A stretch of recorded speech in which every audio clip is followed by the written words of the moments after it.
Wow. Well, we can't say we're surprised with how this game finished. The Phillies lose 5-4 in the bottom of the ninth because Nick Vincent, that's right, our elite superstar bullpen pitcher Nick Vincent came into the game once again and ended up walking Pete Alonso, which scored the winning run.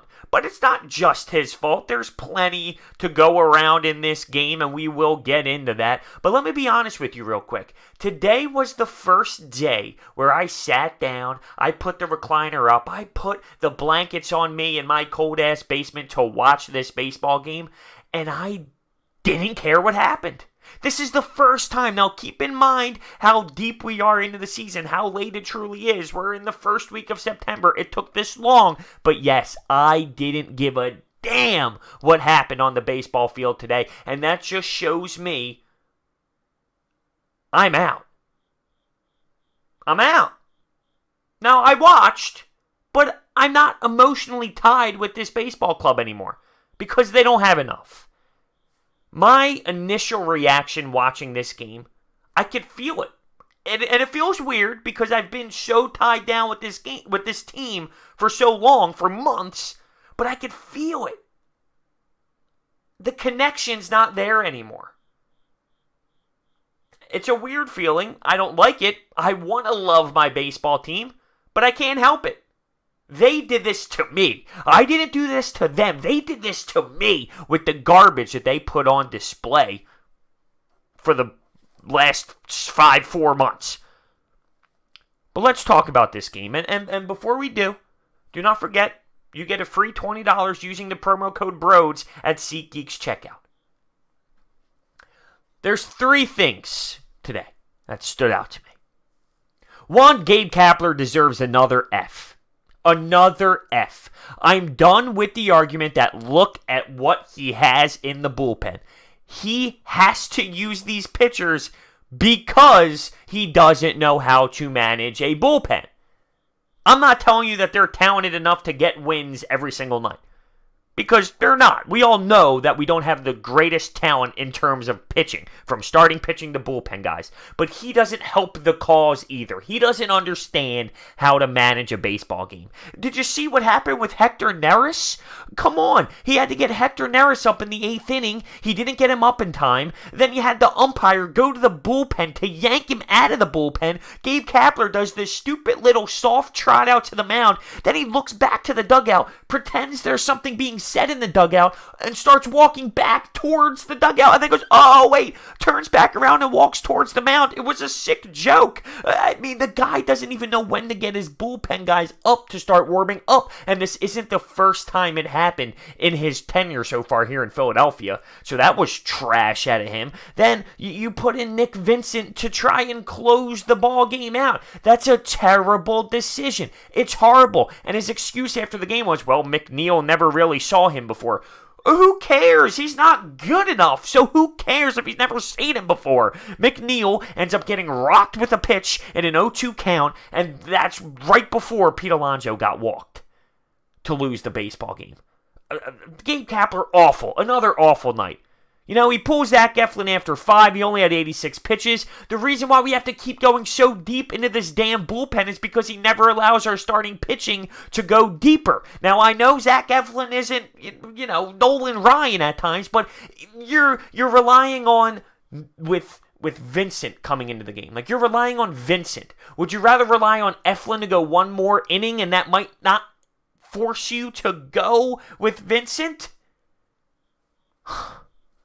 Awful. Second thing I take away from this game. Bryce Harper gets rocked in the hand, and he left the ball game. Now, x-rays show that it's negative, which is a good thing, but I'll tell you what, I don't think he's going to be able to play for tomorrow's game, or he might miss some time.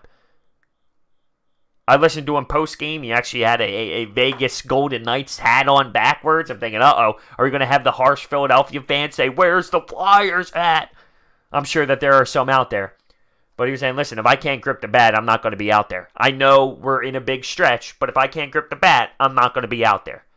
It looked brutal. I'm shocked that it's not broken. He was in so much pain, he even rested his head on Wilson Ramos. That's right, the Mets catcher. He rested his head on his shoulder because he was in so much pain. Now, you could see how disappointed the pitcher was at that time for hitting Bryce there because Bryce was in so much pain. I'm truly shocked it wasn't worse than what it was, and hopefully he'll be all right. But it's going to take some time. I think the swelling is going to be brutal, and he's going to be in some pain. We'll see.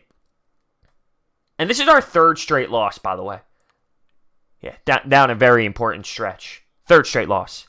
Keep in mind, we lost 2 to the Cincinnati Reds in a row. Now we lost to the New York Mets. So, the Mets take a 2-0 lead in this game, and the Phillies actually fight back in the 5th. JT Realmuto knocks in Gene Segura, and Michael Franco with a nice little how-do-you-do RBI single. We tie the game up 2-2. Now, here's a little interesting stat with Mike Franco. So Franco versus the Mets is hitting .340 with a .698 slug, 6 home runs, and 16 RBI. Against everyone else, he's hitting .218 with .356 slug. Wow. That is a big-time difference. Like, he murders the Mets, and only the Mets. That's hysterical to me. Really. But it's weird. This Phillies team has been fighting back lately. They've been down a bunch of runs. They come back. For example, the Cincinnati Reds. They were down 5-0, came back and tied it. Tonight, they're down 2-0. They came back and tied it.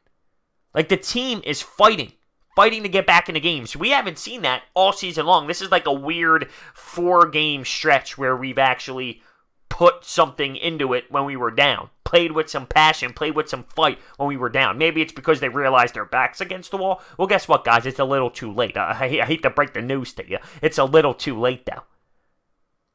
We did have bases loaded in the 6th for Gene Segura. We weren't able to execute. That was with 2 outs. And in the 2nd, we had bases loaded, but Zach Eflin was up to bat. And what am I supposed to yell that Zach Eflin wasn't able to knock in some runs there? No, it just sucks that that's what happened. And that's why the argument of the NL should have a DH is there. Because who wants to see the pitcher up with bases loaded? No one. 8th inning comes around, and this is where the game starts to turn.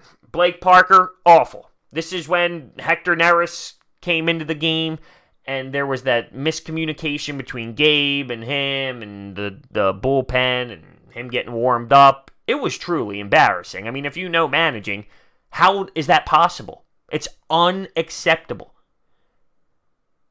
But Pete Alonso and Ramos on first pitches ends up knocking in runs. First pitch swinging, both of them, they take a 4-2 lead. But the Phillies fight back. Diaz on the mound. The guy's throwing 100 miles per hour. Gene Segura almost gets popped in the face. He stands in there, and he gets a blooper single. Okay, we're still fighting. And JT Realmuto comes up to bat and rocks Diaz. I mean, rocks him. Ties the game up 4-4. Now, Diaz was making horrendous decisions. He just blew a fastball right by JT where he was so slow swinging the bat at 100-mile-per-hour fastball. Why are you going with an off-speed pitch there? He goes with the off-speed and hangs it right in the middle of the plate. I mean, that's totally on him. That's a poor decision by him, and JT Realmuto made him pay for it. We tied the game up. 9th was worse than the 8th for us. Mike Morin got 2 outs, but also allowed a couple hits. And that's when Gabe Kapler elects to go with Nick Vincent. For some reason, Nick Vincent. Now, Mike Morin allowed a couple hits there. It wasn't anything crazy, but he did allow a couple hits. There was a man on third. I mean, do you stick with Mike Morin or do you throw Vincent in there, who just got called up and has 0 experience and looked like he didn't even want to be on the mound? I can't believe you go with Nick Vincent again. After he just allowed a walk-off to the Reds, you put him out there again.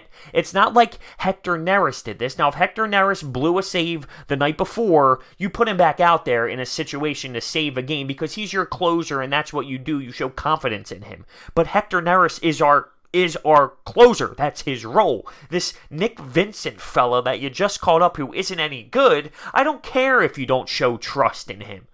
Because he has no value. So Gabe needs to realize that. Unbelievable. We threw 7 pitchers in the game again today. You know, It is what it is. Smiley versus Stroman tomorrow. Now, Stroman hasn't been anything crazy for the Mets since he got there. Smiley had a good outing last outing. I just watch to watch at this point. That investment level has dropped. And deservingly so. Once again, they did that to me. I didn't do that to them. They're not, on pace to win 95 games, and I sit back and say, you know what, I'm not invested anymore. No. You give me crap, I give you crap back. That's how it works. And we are now 4 games out of the wild card. I mean, it's not realistic. Come on. Don't fall into anything stupid. I smell a big collapse coming. Let me know what you think. See you guys next time.